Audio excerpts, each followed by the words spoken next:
ब्रह्ममुरारिसुरार्चितलिङ्गं निर्मलभाषितशोभितलिङ्गं जन्मजदुःखविनाशकलिङ्गं तत्प्रणमामि सदा शिवलिङ्गं देवमुनिप्रवरार्चितलिङ्गं कामदहनकरुणाकरलिङ्गं रावणदर्पविनाशनलिङ्गं तत्प्रणमामि सदा शिवलिङ्गम्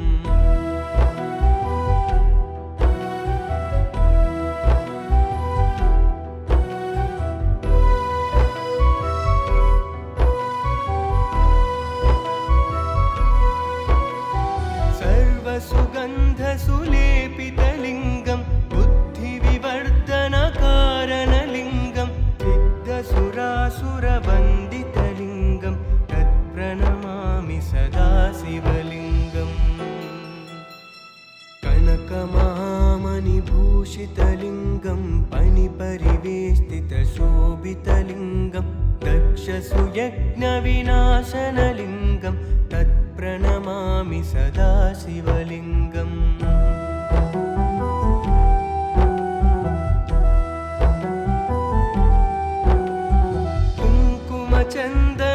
कुङ्कुमचन्दनलेपितलिङ्गं पङ्कजहारसुशोभितलिङ्गं सञ्चितपापविनाशनलिङ्गं तत्प्रणमामि सदा शिवलिङ्गम् देवगणार्चितसेवितलिङ्गं भावैर्भक्तिभिरेव च लिङ्गं दिनकरकोटिप्रभाकरलिङ्गं तत्प्रणमामि सदा शिवलिङ्गम्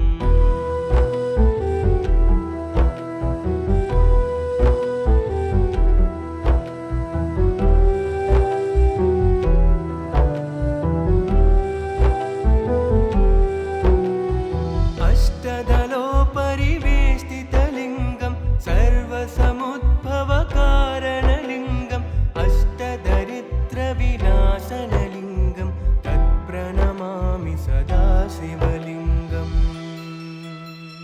सुरगुरुसुरवरपूजितलिङ्गं सुरवनपुष्पसदार्चितलिङ्गं परमपदं परमात्मकलिङ्गं तत्प्रणमामि सदा शिवलिङ्गं ब्रह्ममुरारिसुरार्चितलिङ्गं निर्मलभाषितशोभितलिङ्गं जन्मजदुःखविनाशकलिङ्गं तत्प्रणमामि सदा शिवलिङ्गम्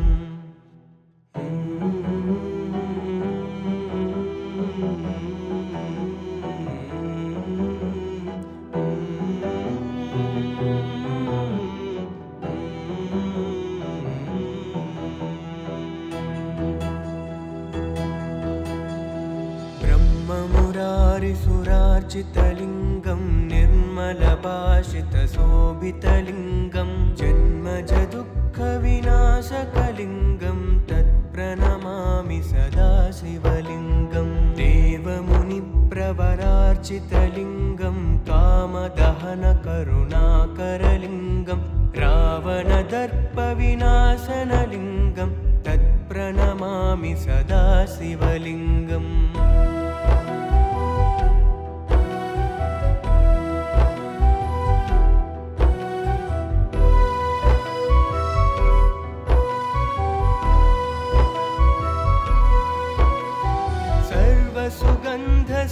सर्वसुगन्धसुलेपितलिङ्गं बुद्धिविवर्धनकारणलिङ्गं सिद्धसुरासुरवन्दितलिङ्गं तत्प्रणमामि सदा शिवलिङ्गम् कनकमहामणिभूषितलिङ्गं फणिपरिवेष्टितशोभितलिङ्गं दक्षसुयज्ञविनाशनलिङ्गं तत्प्रणमामि सदा शिवलिङ्गम्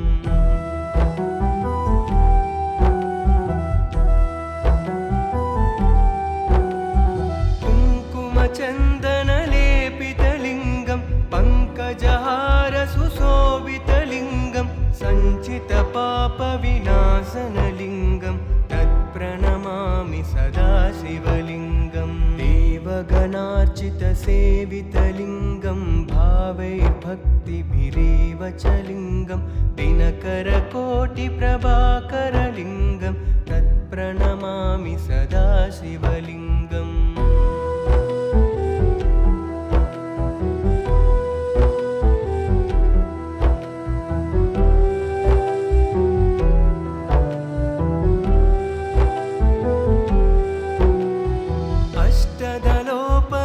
अष्टदलोपरिवेष्टितलिङ्गं सर्वसमुद्भवकारणलिङ्गम् अष्टदरिद्रविनाशनलिङ्गं तत्प्रणमामि सदा शिवलिङ्गम्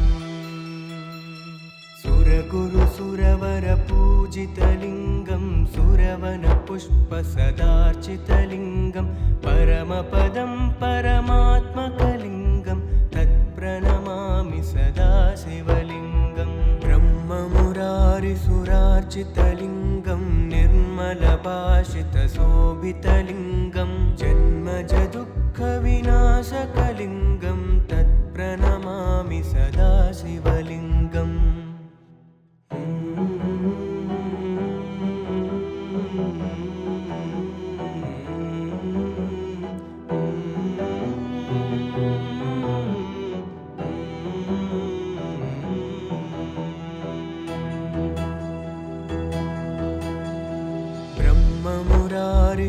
ब्रह्ममुरारिसुरार्चितलिङ्गं निर्मलभाषितशोभितलिङ्गं जन्मजदुःखविनाशकलिङ्गं तत्प्रणमामि सदा शिवलिङ्गम् देवमुनिप्रवरार्चितलिङ्गं कामदहनकरुणाकरलिङ्गं रावणदर्पविनाशनलिङ्गं तत्प्रणमामि सदा शिवलिङ्गम्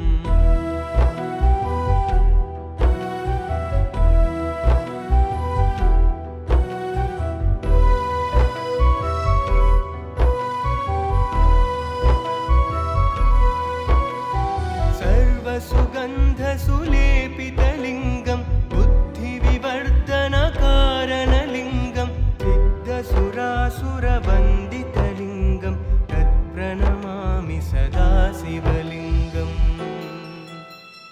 कनकमहामणिभूषितलिङ्गं पणिपरिवेष्टितशोभितलिङ्गं दक्षसुयज्ञविनाशनलिङ्गं तत्प्रणमामि सदा शिवलिङ्गम्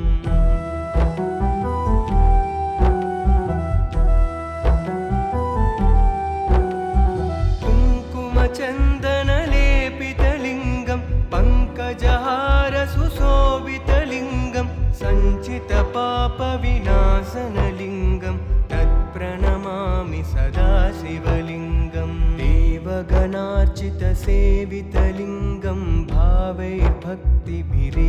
च लिङ्गं दिनकरकोटिप्रभाकरलिङ्गं तत्प्रणमामि सदा शिवलिङ्गम्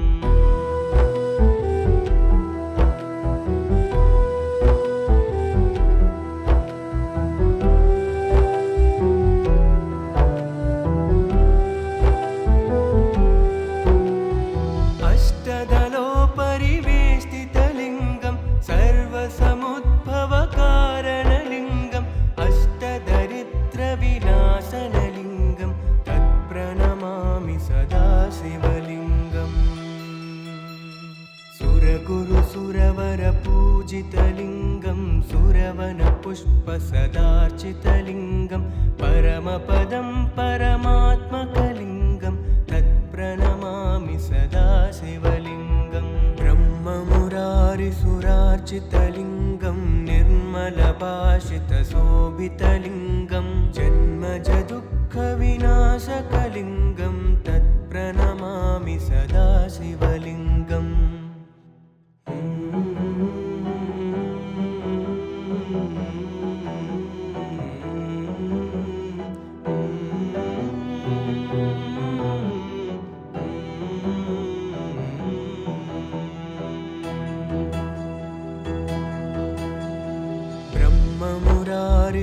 ब्रह्ममुरारिसुरार्चितलिङ्गं निर्मलभाषितशोभितलिङ्गं जन्मजदुःखविनाशकलिङ्गं तत्प्रणमामि सदा शिवलिङ्गम् देवमुनिप्र सेवितलिङ्गं कामदहनकरुणाकरलिङ्गं रावणदर्पविनाशनलिङ्गं तत्प्रणमामि सदा शिवलिङ्गम्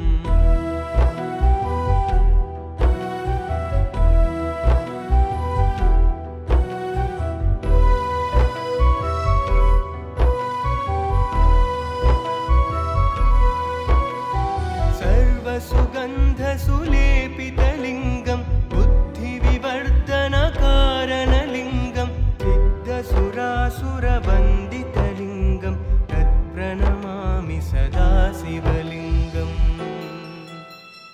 कनकमहामणिभूषितलिङ्गं पणिपरिवेष्टितशोभितलिङ्गं दक्षसुयज्ञविनाशनलिङ्गं तत्प्रणमामि सदा शिवलिङ्गम्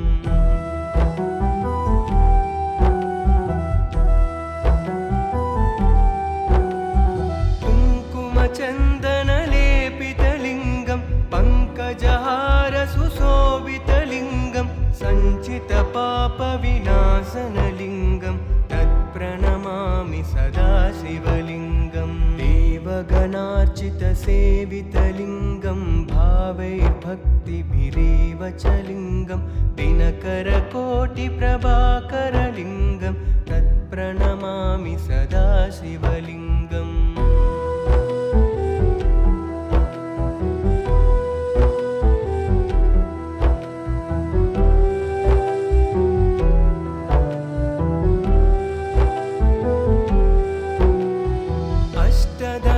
परिवेष्टितलिङ्गं सर्वसमुद्भवकारणलिङ्गं अष्टदरिद्रविनाशनलिङ्गं तत्प्रणमामि सदा शिवलिङ्गम्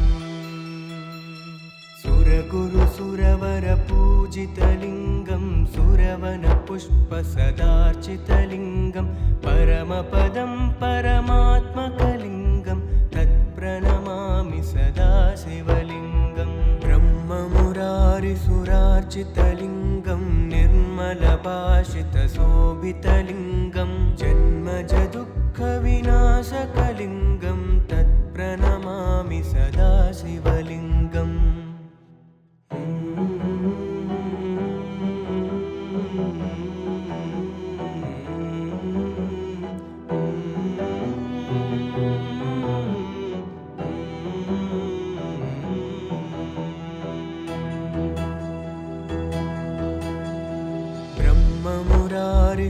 ब्रह्ममुरारिसुरार्चितलिङ्गं निर्मलभाषितशोभितलिङ्गं जन्मजदुःखविनाशकलिङ्गं तत्प्रणमामि सदा शिवलिङ्गम् देवमुनिप्रवरार्चितलिङ्गं कामदहनकरुणाकरलिङ्गं रावणदर्पविनाशनलिङ्गं तत्प्रणमामि सदा शिवलिङ्गम्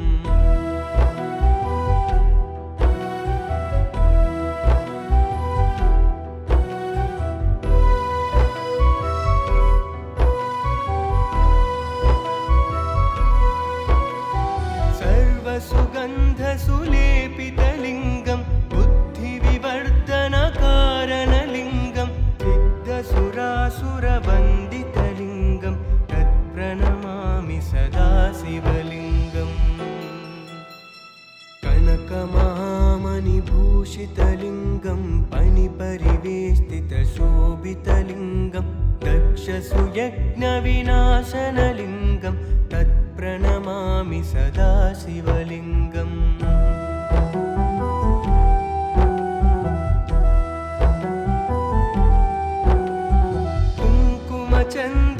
कुङ्कुमचन्दनलेपितलिङ्गं पङ्कजहारसुशोभितलिङ्गं सञ्चितपापविनाशनलिङ्गं तत्प्रणमामि सदा शिवलिङ्गम् देवगणार्चितसेवितलिङ्गं भावैर्भक्तिभिरेव च लिङ्गं दिनकरकोटिप्रभाकरलिङ्गं तत्प्रणमामि सदा शिवलिङ्गम्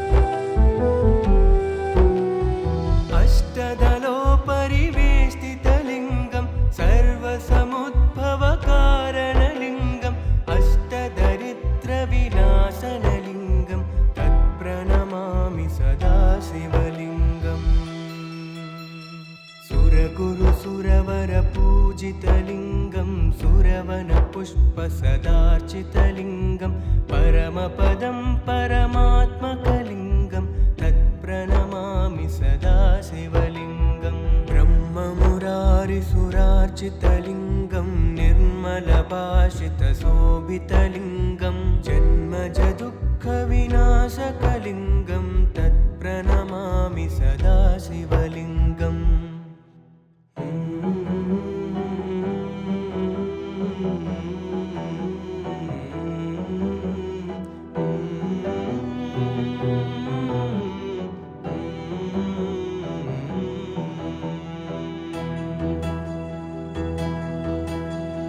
ब्रह्ममुरारिसुरार्चितलिङ्गं निर्मलभाषितशोभितलिङ्गं जन्मजदुःखविनाशकलिङ्गं तत्प्रणमामि सदा शिवलिङ्गम्। देवमुनिप्रवरार्चितलिङ्गं कामदहनकरुणाकरलिङ्गं रावणदर्पविनाशनलिङ्गं तत्प्रणमामि सदा शिवलिङ्गम्।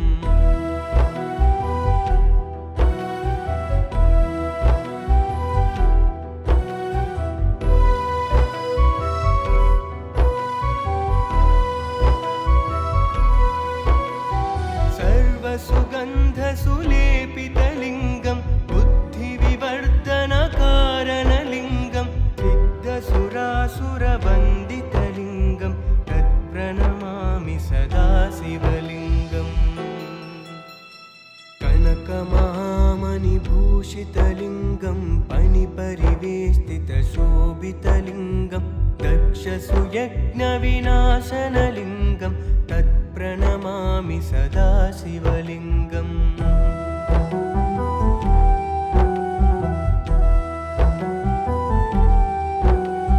कुङ्कुमचन्दनलेपितलिङ्गं पङ्कजहारसुशोभितलिङ्गं सञ्चितपापविनाशनलिङ्गं तत्प्रणमामि सदा शिवलिङ्गम्। देवगणार्चितसेवितलिङ्गं भावैर्भक्तिभिरेव च लिङ्गं दिनकरकोटिप्रभाकरलिङ्गं तत्प्रणमामि सदा शिवलिङ्गम्।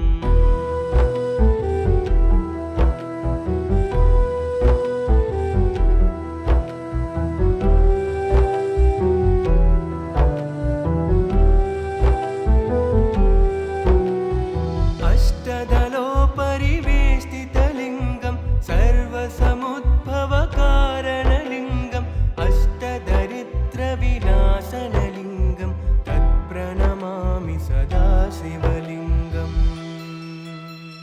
सुरगुरुसुरवरपूजितलिङ्गं सुरवनपुष्पसदार्चितलिङ्गं परमपदं परमात्मकलिङ्गं तत्प्रणमामि सदा शिवलिङ्गम्। ब्रह्ममुरारिसुरार्चितलिङ्गं निर्मलभाषितशोभितलिङ्गं जन्मजदुःखविनाशकलिङ्गं तत्प्रणमामि सदा शिवलिङ्गम्।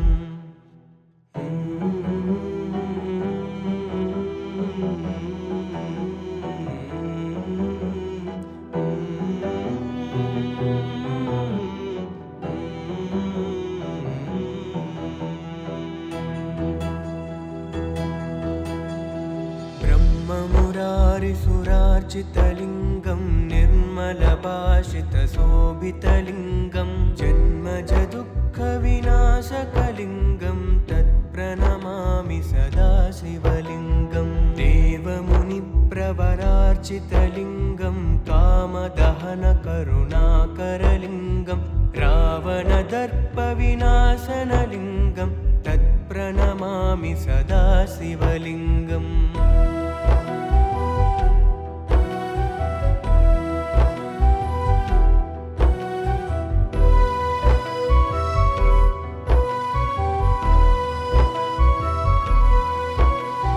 सर्वसुगन्धसुलेपितलिङ्गं बुद्धिविवर्धनकारणलिङ्गं सिद्धसुरासुरवन्दितलिङ्गं तत्प्रणमामि सदा शिवलिङ्गम्। कनकमहामणिभूषितलिङ्गं फणिपरिवेष्टितशोभितलिङ्गं दक्षसुयज्ञविनाशनलिङ्गं तत्प्रणमामि तत्प्रणमामि सदा शिवलिङ्गम्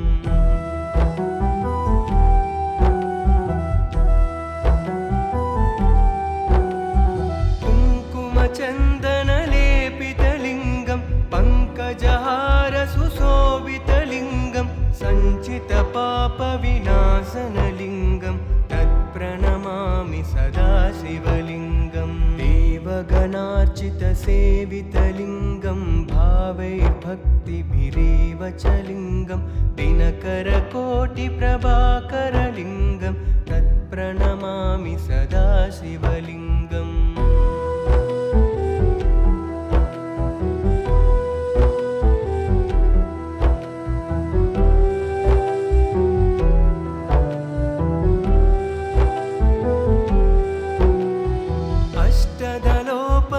अष्टदलोपरिवेष्टितलिङ्गं सर्वसमुद्भवकारणलिङ्गम् अष्टदरिद्रविनाशनलिङ्गं तत्प्रणमामि सदा शिवलिङ्गम्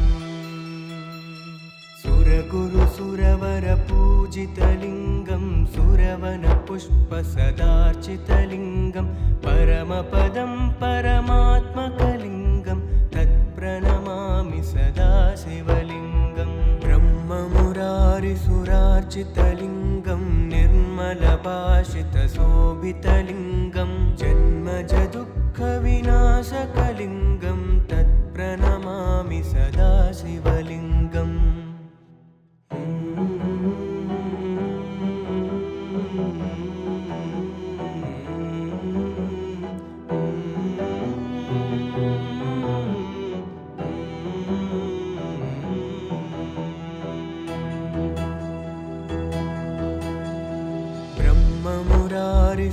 ब्रह्ममुरारिसुरार्चितलिङ्गं निर्मलभाषितशोभितलिङ्गं जन्मजदुःखविनाशकलिङ्गं तत्प्रणमामि सदा शिवलिङ्गं देवमुनिप्रवरार्चितलिङ्गं कामदहनकरुणाकरलिङ्गं रावणदर्पविनाशनलिङ्गं तत्प्रणमामि सदा शिवलिङ्गम्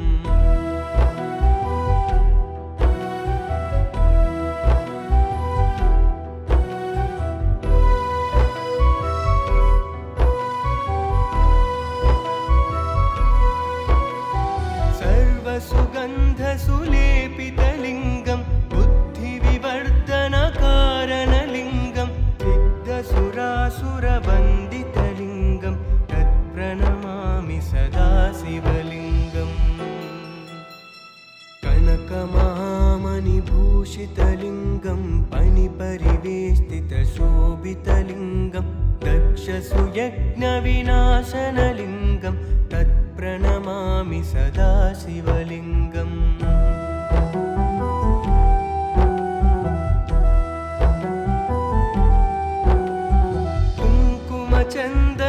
कुङ्कुमचन्दनलेपितलिङ्गं पङ्कजहारसुशोभितलिङ्गं सञ्चितपापविनाशनलिङ्गं तत्प्रणमामि सदा शिवलिङ्गं देवगणार्चितसेवितलिङ्गं भावैर्भक्तिभिरेव च लिङ्गं दिनकरकोटिप्रभाकरलिङ्गं तत्प्रणमामि सदा शिवलिङ्गम्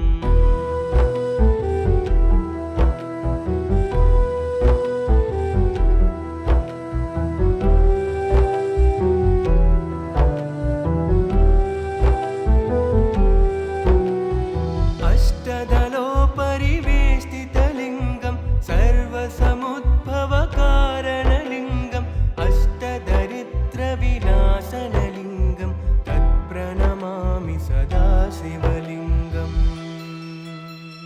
सुरगुरुसुरवरपूजितलिङ्गं सुरवनपुष्पसदार्चितलिङ्गं परमपदं परमात्मकलिङ्गं तत्प्रणमामि सदा शिवलिङ्गं ब्रह्ममुरारिसुरार्चितलिङ्गं निर्मलभाषितशोभितलिङ्गं जन्मजदुःखविनाशकलिङ्गं तत्प्रणमामि सदा शिवलिङ्गम्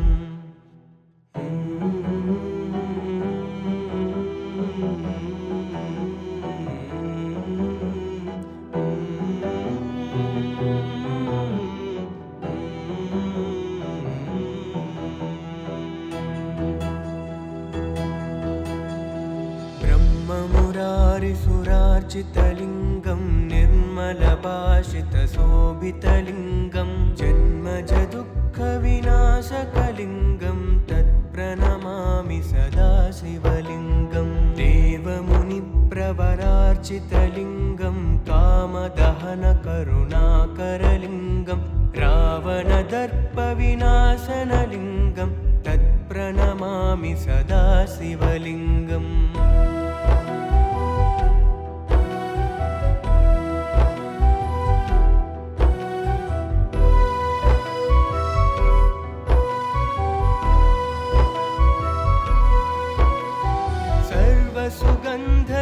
सर्वसुगन्धसुलेपितलिङ्गं बुद्धिविवर्धनकारणलिङ्गं सिद्धसुरासुरवन्दितलिङ्गं तत्प्रणमामि सदा शिवलिङ्गम् कनकमहामणिभूषितलिङ्गं पणिपरिवेष्टितशोभितलिङ्गं दक्षसुयज्ञविनाशनलिङ्गं तत्प्रणमामि सदा शिवलिङ्गम्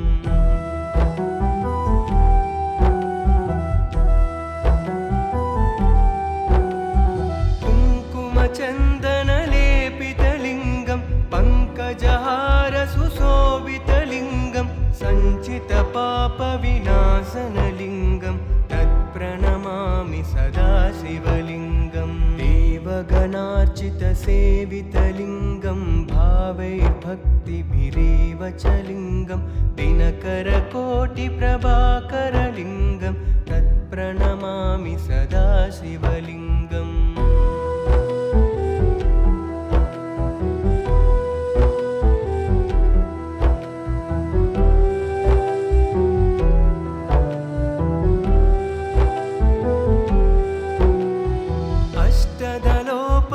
अष्टदलोपरिवेष्टितलिङ्गं सर्वसमुद्भवकारणलिङ्गं अष्टदरिद्रविनाशनलिङ्गं तत्प्रणमामि सदा शिवलिङ्गम् सुरगुरुसुरवरपूजितलिङ्गं सुरवनपुष्पसदार्चितलिङ्गं परमपदं परमात्मकलिङ्गं तत्प्रणमामि सदा शिवलिङ्गं ब्रह्ममुरारिसुरार्चितलिङ्गं निर्मलभाषितशोभितलिङ्गं जन्मजदुःखविनाशकलिङ्गं